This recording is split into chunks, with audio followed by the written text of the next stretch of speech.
बात बच्चों, कैसे हैं आप सब। आशा करती हूँ कि आप सब अच्छे होंगे। तो प्यारे बच्चों, आज हम कविता नंबर 8 कर रहे हैं। इसका लास्ट पार्ट है। कविता का नाम है लक्ष्मण मूर्छा और राम का विलाप, और इसके कवि हैं गोस्वामी तुलसीदास जी। तो यहाँ पर प्यारे बच्चों हम पढ़ चुके हैं कि किस प्रकार लक्ष्मण जी मूर्छित हो गए थे और हनुमान जी बूटी ले आए थे और वैद्य ने उनका उपचार किया और अब वो खड़े हो गए हैं। और जैसे ही ये बात रावण को पता चली, वे बहुत दुखी हो गए और अपना सिर पीटने लगे। और उनके जो बड़े बड़े योद्धा हैं वो सब युद्ध में मारे गए हैं। अब लास्ट में कुंभकर्ण बचे हैं। और कुंभकर्ण क्या है कि वो 6 महीने सोते थे और 6 महीने ही जागे रहते थे। तो यहाँ पर अब लक्ष्मण को हराने के लिए, मारने के लिए रावण कुंभकर्ण के पास जाता है, भिन्न भिन्न प्रकार के जतन करता है ताकि कुंभकर्ण को जगाया जा सके। तो प्यारे बच्चों देखते हैं आगे। व्याकुल कुंभकर्ण पही आवा, विविध जतन करी ताही जगावा। तो यहाँ पर रावण भिन्न भिन्न जतन करके कुंभकर्ण को जगाने की कोशिश करते हैं।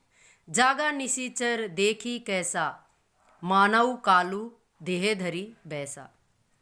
तो यहाँ पर जागा, उठा, निशिचर, निशिचर मतलब राक्षस, रात में विचरण करने वाले, देखी कैसा, मानव कालू देह धरी वैसा।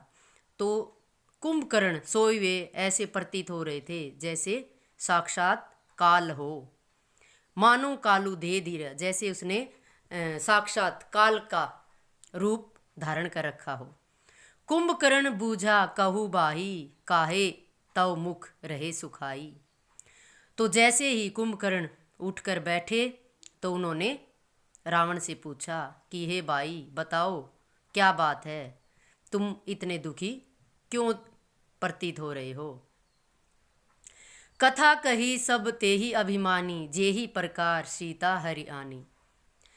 ये सुनकर रावण अभिमान पूर्वक बोले कि हे भाई, मैंने सीता माता का हरण कर लिया था, कि किस प्रकार मैंने छल से उनको उठाया और लंका में ले आया। तात कपि सब निशिचर मारे, महा महाजोधा संघारे।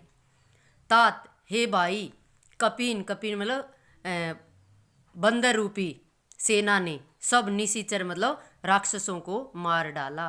महा योद्धा संघारे, महा मतलब बड़े बड़े योद्धाओं को भी मार गिराया। जैसे दुर्मुख, सुररिपु, मनुज आहारी। दुर्मुख नामक राक्षस, सुररिपु मतलब देव रूपी राक्षस, मनुजहारी, मनुजहारी मतलब मनुष्यों को मारने वाला अर्थात नरंतक राक्षस। भट्ट अतिकाल एकंपन भारी। अतिकाल मतलब जिसकी काया बहुत बड़ी हो, एकंपन, एकंपन नामक राक्षस। अपर दूसरे महोदर, महोदर नामक राक्षस। आदि वीरा परे समर मही सब रणधीरा। कि हे भाई, दुर्मुख, देव शत्रु, मनुष्यों को खाने वाला नरांतक, अतिकाल, एकंपन और अन्य महोदर जैसे बड़े बड़े वीर योद्धा रणभूमि में मारे गए। अब आप ही बचे हो और आप ही अब युद्ध भूमि में जाओ और राम और लक्ष्मण का संहार करो। अब आगे लास्ट पैरा है दोहा।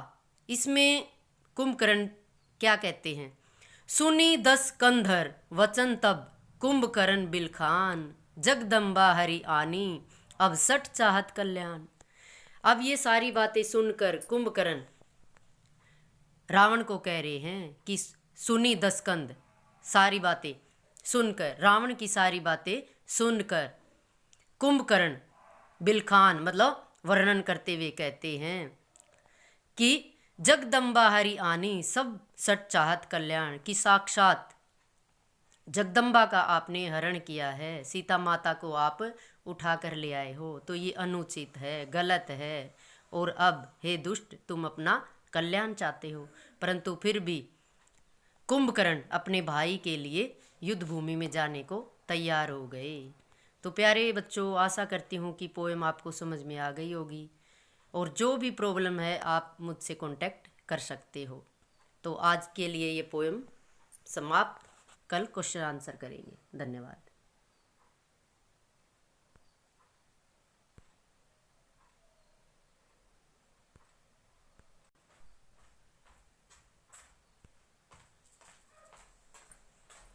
के